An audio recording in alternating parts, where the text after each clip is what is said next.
Bonjour à tous, on se retrouve aujourd'hui pour une nouvelle vidéo. Une vidéo un petit peu plus informelle que d'habitude parce que je ne vais pas aborder un sujet précis et technique, mais plutôt revenir sur mon parcours, sur ces 5 ans d'alimentation 100% végétale et majoritairement crue, pour t'apporter mon témoignage, t'encourager également si tu as envie de commencer à changer, à transformer ta vie et ton alimentation. Peut-être que tu es plus avancé, mais qu'il y a des moments, il y a des hauts et des bas, que tu es dans des phases de doute. Donc vraiment pour te dire que cette alimentation va te permettre d'avancer. Il faut continuer à tenir le cap. Si tu sens évidemment que c'est quelque chose qui t'appelle, si tu as l'intuition que tu es sur la bonne voie. Alors reste bien avec moi jusqu'au bout si ce sujet t'intéresse. Bienvenue sur la chaîne d'Edwige Santé Végétale, la chaîne qui t'aide à sortir des troubles du comportement alimentaire grâce à une alimentation 100% végétale et majoritairement crue. Dès maintenant, si ce type de format t'intéresse, n'hésite pas à me laisser un petit pouce bleu vers le haut pour favoriser l'algorithme. Et si tu es nouvelle ou nouveau sur cette chaîne, eh bien pense à t'abonner. Aujourd'hui, je vais donc revenir sur mon parcours, sur les symptômes dont je souffrais avant de passer à l'alimentation végétale, des symptômes évidemment que je traînais depuis plusieurs années. Beaucoup ont commencé à l'enfance, l'adolescence et ça s'est étiré. J'ai cherché des solutions à droite à gauche jusqu'à ce que vraiment ce soit l'alimentation végétale, pauvre également bien sûr en graisse, très riche en bon sucre qui m'a aidé à me séparer définitivement de tout cela. Dès maintenant, sache que tu peux télécharger gratuitement ton livret de recettes de sauces en cadeau, donc des sauces qui ne contiennent ni huile ni produits nocifs. Tu trouveras le lien dans la description. Alors on y va sur ce parcours, sur ces 5 années d'alimentation végétale. Alors je vais revenir évidemment un petit peu à l'historique, puisqu'il faut bien que je t'explique d'où je suis partie et comment j'en suis arrivée là où j'en suis maintenant. Alors je sais que dès l'enfance, j'ai eu, un peu comme tous les enfants je pense, mais j'avais une maison, enfin une cuisine avec des placards qui étaient bien pleins de biscuits, de barres chocolatées, barres de céréales. Bon, il y avait bien sûr des gâteaux maison, des plats maison, mais aussi dans le frigo, il y avait beaucoup de fromage, yaourt. J'ai été élevée dans cette idée qu'il fallait beaucoup de produits laitiers, beaucoup de... voilà, aussi les protéines. Alors bien sûr, il y avait des fruits et légumes, mais c'était pas non plus... c'était pas la préoccupation principale. Et je sais que petite, j'avais cette tendance, bon, certainement comme beaucoup d'enfants, à chercher les sucreries et avoir du mal à m'arrêter quand il s'agissait de desserts, mais aussi yaourt, fromage. Je sais que c'était vraiment une part importante de mon alimentation. Toute petite, je sais que j'ai eu de l'eczéma qui après ma foi a disparu, mais c'est pour dire qu'il y avait déjà un terrain favorable. Ensuite, à l'adolescence, là, les choses ont commencé à devenir plus sérieuses, c'est-à-dire qu'au moment où je suis entrée au lycée, alors évidemment, il y a eu un contexte compliqué, un contexte familial, un contexte émotionnel aussi, ce changement d'établissement, d'environnement a été très compliqué à gérer pour moi, et c'est là que je suis devenue complètement obsédée par mon poids, qui n'était absolument pas excessif d'ailleurs, qui était tout à fait normal, mais...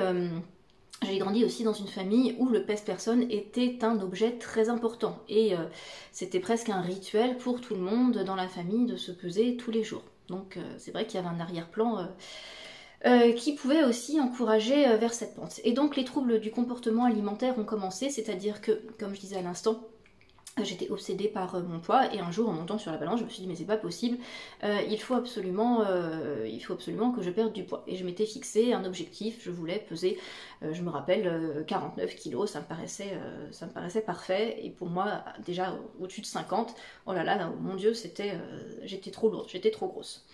Et comme ça, pendant plusieurs mois, j'ai décidé d'arrêter de manger le soir parce que j'avais aussi intégré l'idée que le soir il fallait dîner léger. Donc c'était notre manière de voir à la maison, il fallait un dîner léger. Bon, donc je me suis dit, tant qu'à faire, tant qu'il soit léger, autant s'en priver complètement, comme ça au moins il n'y aura plus de problème. J'ai fait ça pendant plusieurs mois, j'ai perdu quand même pas mal de poids, j'ai dû descendre, voilà, j'ai dû perdre à peu près 5 kilos, et puis après c'était toujours en fait en yo-yo. Après je mangeais un petit peu, mais je contrôlais énormément mes portions. Je contrôlais, j'étais dans le contrôle dès le matin. Alors de loin, j'avais une alimentation à peu près normale, on va dire. Le matin, je sais que je mangeais des gâteaux avec de la pâte à tartiner, mais tu vois, je faisais très attention à la quantité, c'était vraiment effleuré, il fallait pas que ça dépasse, etc. Et si bien que je me suis retrouvée à la fin de mon année de seconde complètement famélique, j'étais vraiment très creuse, j'avais les os sur les hanches saillants, j'étais fatiguée. Dès le matin, j'étais en hypoglycémie, j'étais vraiment pas bien du tout. Et par contre, d'un coup comme ça a été l'effet inverse. C'est-à-dire que du jour au lendemain, je me suis coupé une part de cake. Un jour, je me revois très bien, j'étais dans la cuisine, j'avais un creux, il y avait un gâteau, je me suis coupé une part, et puis après, j'en suis coupé 2, j'en suis coupé 3, 4, 5, je sais plus combien exactement, et c'est là que ça a été complètement l'inverse. Et ça a duré toute l'année, les 2 années suivantes. Je ne faisais pas des crises tous les jours, fort heureusement, mais j'ai repris facilement en tout une quinzaine, je crois, de kilos quand même, à force voilà, de faire... il y a des fois c'était tous les jours, il y a des fois c'était plus espacé, mais quand je rentrais c'était vraiment... Il y avait quelque chose, quand je rentrais à la maison, parce qu'évidemment dehors c'est rare que ça nous prenne ce type de crise, moi c'était vraiment à la maison, en rentrant, j'allais chercher dans les placards, dans le frigo, et c'était chocolat, biscuits, c'était casse-croûte au fromage, s'il y avait des viennoiseries, c'était les viennoiseries, donc voilà, ça n'arrêtait plus. Alors j'ai quand même maintenu un petit peu les choses, parce que j'avais quand même l'habitude de faire du sport régulièrement, et puis je commençais déjà aussi à chercher des petits régimes, parce que évidemment il fallait bien que j'étais consciente qu'il y a quelque chose qui n'allait pas, et que j'avais pas non plus envie de prendre tout ce poids. Donc je faisais quelques jours de régime pour maintenir les choses, et puis ensuite voilà, je retombais de nouveau dans les crises. Et ça a duré vraiment très longtemps. Toute cette période de troubles alimentaires, elle a duré environ 15 ans. Donc il y a eu plus. Après, quand j'ai entamé mes études universitaires, un peu plus tard, ça a été de nouveau rechute dans une longue période de, on va dire, semi-anorexie, parce que je me privais pas complètement de manger, mais j'avais en tête qu'il fallait manger certaines quantités et pas d'autres. Je me disais, voilà, il faut manger tant de grammes de ceci, tant de grammes de cela. Je passais mon temps à peser le pain, à peser les pâtes, à peser le fromage, à peser le beurre, à peser vraiment absolument tout. Ce qui ne m'empêchait pas régulièrement, bien sûr, quand je n'en pouvais plus, quand j'avais très faim, quand j'avais un gros moment de vide, un gros coup de blues, de me jeter de nouveau, de faire des crises. Donc pour te dire, voilà, le terrain, l'expérience a quand même été assez douloureuse sur toutes ces années. Alors à côté de ça, j'ai vu se développer le psoriasis quand j'étais au lycée, psoriasis sur les coudes. Et puis après, quand j'ai eu à peu près 20-22 ans je crois, ça a été sur les genoux, donc de belles plaques sur les genoux qui ont duré jusqu'à une période encore récente. Quoi d'autre encore? Les troubles du sommeil, alors surtout dans la phase où j'étais anorexique, parce qu'évidemment j'étais réveillée en pleine nuit par manque de sucre, par manque de glucides, par faim, par des crampes aussi. Je me réveillais la nuit, j'avais des grosses crampes dans les jambes parce que j'étais complètement en déficit de minéraux. Maintenant je sais ce que c'est. Qu'est-ce que j'avais d'autre? La constipation, ça a été terrible. J'ai été constipée pendant des années et des années. J'allais aux toilettes à la selle peut-être 2 fois par semaine. Et la plupart du temps, c'était parce que je m'aidais on avait à la maison les suppositoires pour aller aux toilettes. J'utilisais ça parce que sinon, c'était absolument pas régulier. Le pire, c'est qu'un jour, je suis allée chez un médecin généraliste à qui j'ai parlé de ce problème. Et il m'avait dit « Oh, mais c'est pas grave !» on n'est pas tous pareils, il y a des gens qui vont tous les jours aux toilettes, il y a des gens qui vont aux toilettes, c'est plus lent, tous les 3 jours, c'est comme ça. Bon, je ne ferai pas de commentaires, mais parfois on entend des choses étonnantes. Donc trouble du comportement alimentaire, avec évidemment à côté de ça une obsession pour tout ce qui était sucre, sucré, j'en ai parlé d'ailleurs dans une vidéo il y a quelques temps. Une journée pour moi n'était pas une journée s'il n'y avait pas un gâteau. Je passais mon temps à penser à des desserts que je fabriquais d'ailleurs la plupart du temps à la maison. J'en achetais aussi à l'extérieur, que ce soit des biscuits de supermarché ou sinon pâtisserie. Mais on allait à un endroit, il fallait absolument que je trouve la super pâtisserie où il y avait les bons gâteaux à goûter. C'était vraiment quelque chose d'obsédant. Maintenant c'est complètement fini. Je me réveillais pas le matin en me disant mais oh là là, qu'est-ce que je vais manger comme dessert? Ça c'est complètement fini. J'y reviendrai tout à l'heure. Donc l'obsession du sucre, du chocolat, des pâtisseries en général. Troubles du comportement alimentaire, le psoriasis, les problèmes ORL. Ah oui, je disais donc sur la constipation, ça vraiment absolument terrible et ça a duré là encore un bon bout de temps. Donc autre problème, c'était les problèmes ORL. J'étais régulièrement avec des angines, avec rhinopharyngite, laryngite, le nez pris, peut-être, je sais pas, facilement 4 fois par an. Je pense que régulièrement j'avais des problèmes comme ça. Je me rappelle même une fois avoir contracté c'était une pneumopathie qui m'avait bien fatiguée, bien immobilisée pendant plusieurs semaines.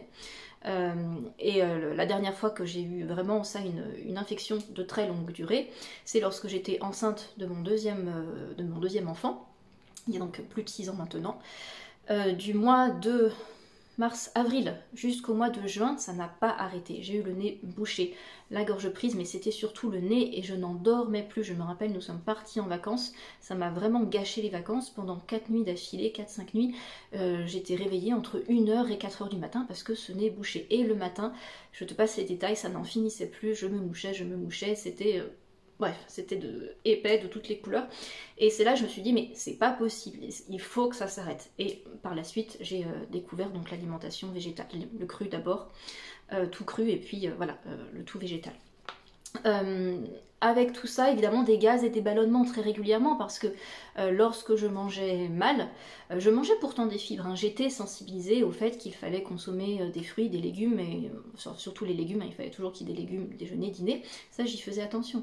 Mais voilà, une alimentation qui ne convenait pas, et surtout lorsque je faisais des crises d'hyperphagie, et bien ensuite j'avais des gaz terribles parce que voilà, je sais maintenant que manque de fibres, le foie complètement en vrac, les acides, l'acide chlorhydrique, la bile complètement affaiblie, donc tout ceci, ça a considérablement abîmé les sucs digestifs, la digestion, le transit intestinal. Donc gaz et ballonnement, je te dis pas, ça j'ai toujours connu ça. Alors, donc comme... voilà en gros ce qui s'est passé, voilà, en gros le passif. Et puis donc il y a, c'était vraiment l'été de la grossesse de mon fils, donc quelques mois avant sa naissance, j'ai découvert vraiment par hasard l'alimentation crue et c'est quelque chose qui a fait tilt. J'ai lu un article dessus et donc sur une naturopathe très célèbre, je me suis tournée vers ses vidéos.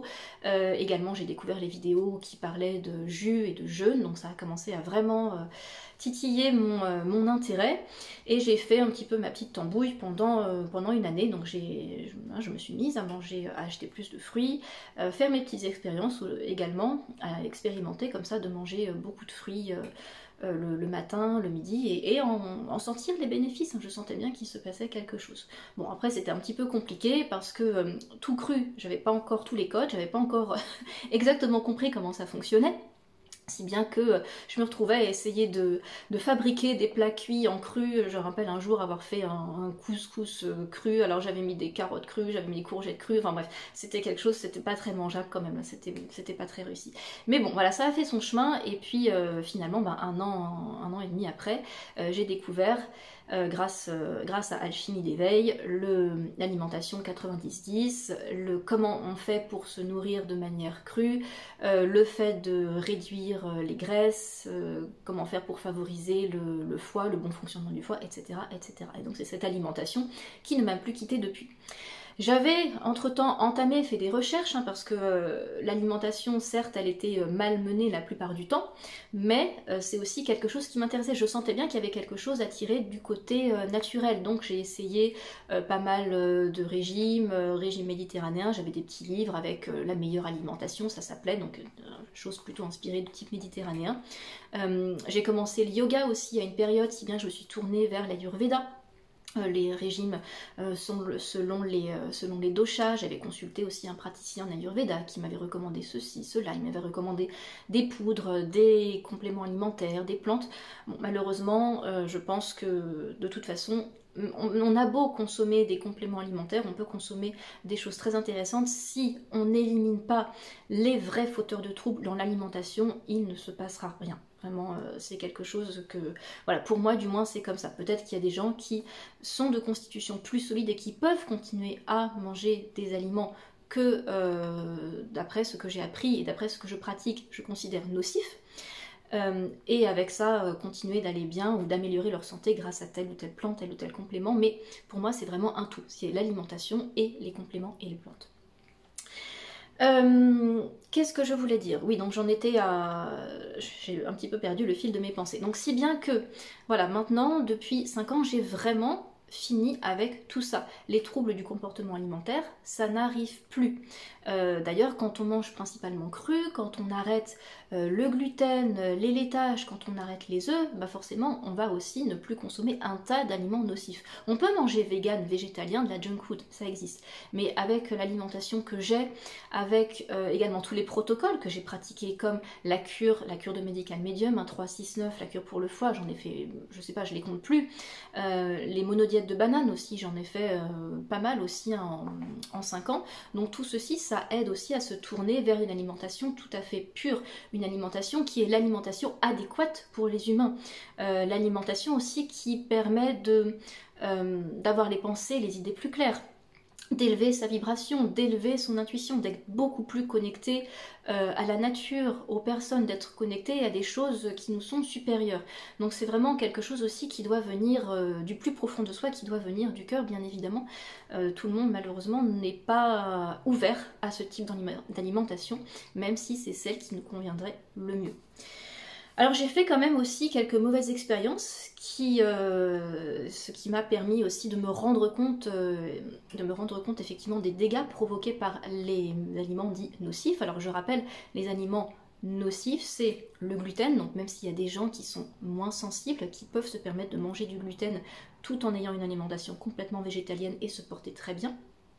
Entre parenthèses, dès lors que j'ai arrêté le gluten et que j'ai introduit à la place beaucoup de pommes de terre, j'ai retrouvé un transit tout à fait normal. Donc je sais que chez moi, le gluten, ça freinait le transit. Parce que vraiment, je me suis rendu compte qu'il y avait une détoxification qui s'effectuait plutôt en douceur. Mais arrêt du gluten, tout de suite, une alimentation bien meilleure.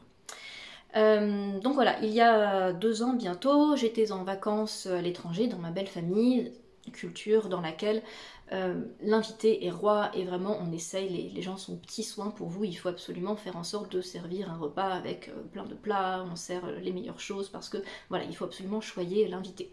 Et donc pour eux évidemment quelque chose de vegan c'est... Ils savent pas en fait ce que c'est. Déjà quand on dit végétarien, je mange pas de viande, bon c'est un peu compliqué. Mais alors si on retire les produits laitiers, les yaourts, le fromage, les œufs, alors là... oh là là, qu'est-ce que je vais faire à manger? Donc je vais dans ma belle famille et sur la table, bon, il y avait beaucoup de plats de viande, il y avait de la salade, la salade je pouvais manger, crudité. Et puis là on m'apporte un magnifique plat, ce sont des verdures locales que j'aime beaucoup, mais malheureusement cuisinées avec de l'œuf. Ils ont l'habitude dans les plats de légumes de mettre de l'œuf.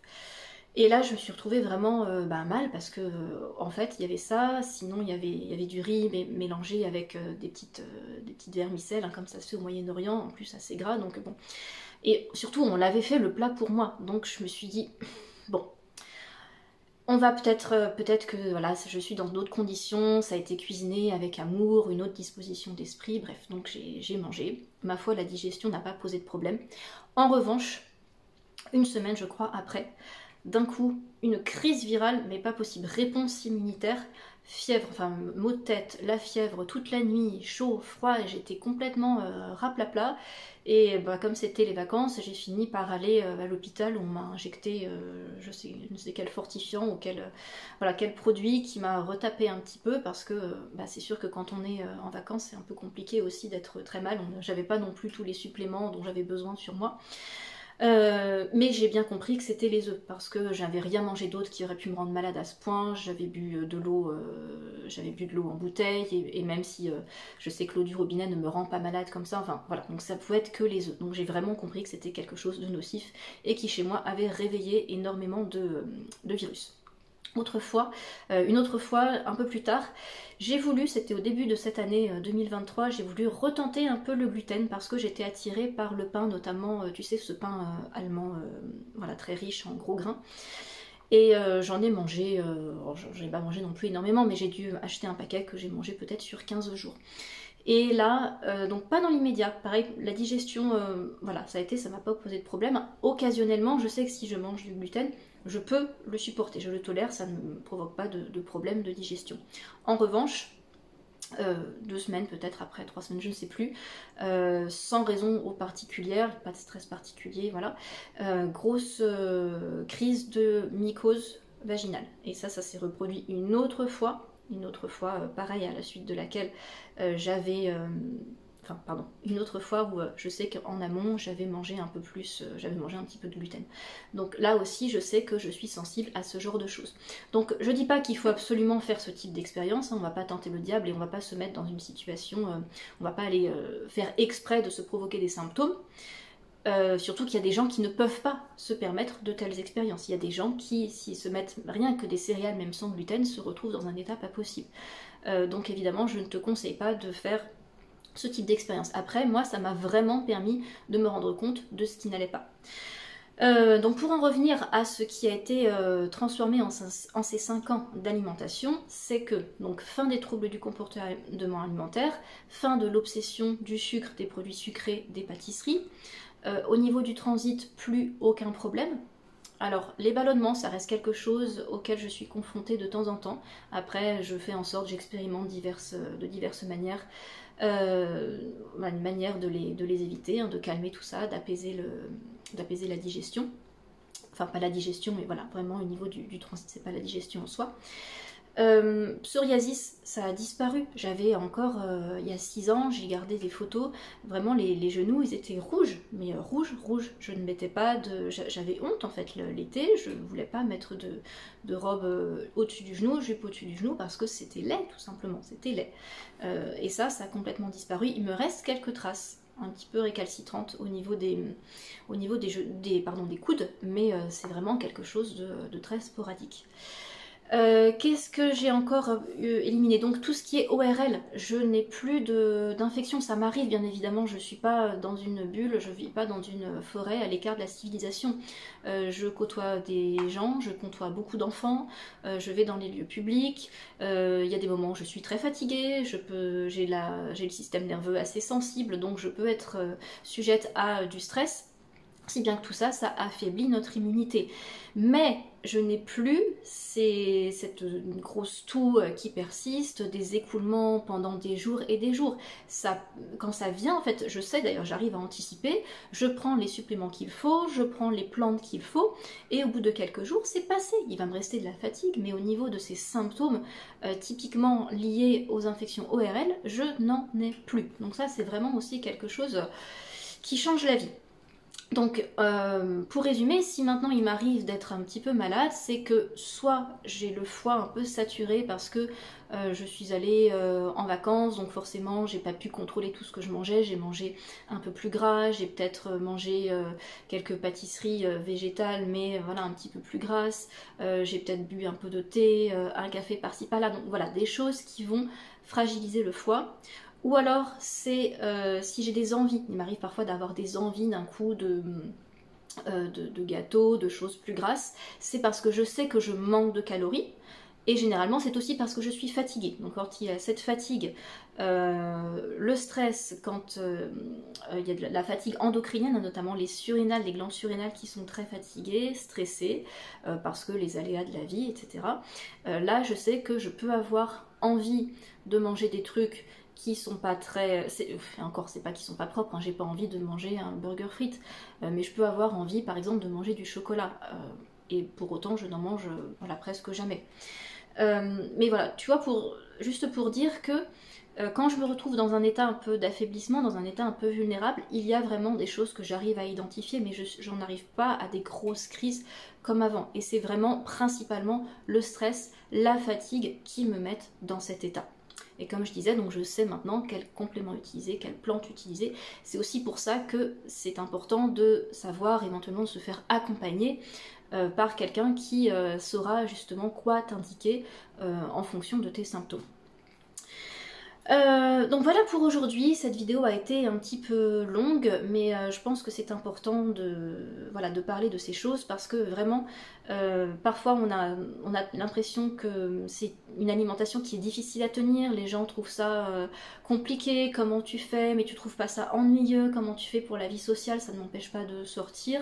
Alors il n'y a pas toujours les restaurants, voilà, il n'y a pas toujours ce que je veux au restaurant. Je choisis aussi la plupart du temps les restaurants qui me conviennent, type restaurant asiatique par exemple, hein, thaïlandais, on trouve des choses simples, restaurant indien aussi, beaucoup de cuisine végane, donc voilà. Pour ça, ça peut aller. Mais après, il suffit d'expliquer aux gens et puis ils comprennent très bien. Et c'est pas quelque chose qui va te priver d'une vie entre guillemets normale. Et de toute façon, c'est quelque chose que je fais parce que j'aime ce type d'alimentation, ça me plaît. Qu'est-ce que je suis contente lorsque je vais faire le marché, lorsque je vais acheter mes fruits, lorsque je vais acheter mes légumes, quand je me prépare ma salade, quand je me fais une soupe toute simple avec juste du potimarron, de l'ail et des herbes, mais c'est quelque chose qui me fait plaisir. À partir du moment où tu fais ça avec amour, avec plaisir, rien ne peut t'arrêter. Et même si tu as des symptômes qui reviennent parfois, des sensations de rechute, tu sais que c'est l'alimentation qui te convient. Voilà pour aujourd'hui. Donc j'espère que cette vidéo va t'encourager, va t'aider à poursuivre sur ce chemin vers la pleine santé, vers la guérison.